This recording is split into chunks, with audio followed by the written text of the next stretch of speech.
Ako viete, všetko má začiatok a koniec, tak isto ako YouTube, kariéra, ale jeden rok to nebol len normálne ukončenie kariéry, ale ten trend z jedného videa. 9.3.2024 Medped vydal svoje posledné video o úvodzovkách. Teda nebolo posledné, iba ho nahradili iné tváre, tak či tak sa už na kanále neukázal. Táto strata zasiahla celý YouTube. Moc nepomohlo, že pár mesiacov skončil ďalší youtuber a ďalší a ďalší a ďalší. A všetky z toho boli veľmi známi youtuberi.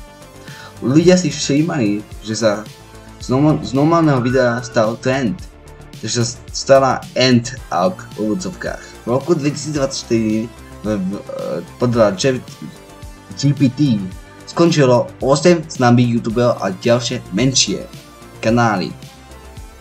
Čo je určite rok, kde sme stratili najviac youtuberov, čo sa týče známych. Jasné, že trend netrvá väčšine a ukončenie kanálu nebolo tak trendy ako predtým. Z jedného videa sa stal trend a rok 2024 YouTube bude vždy známy ako rok odchodov. Dajte odber a like a čaute.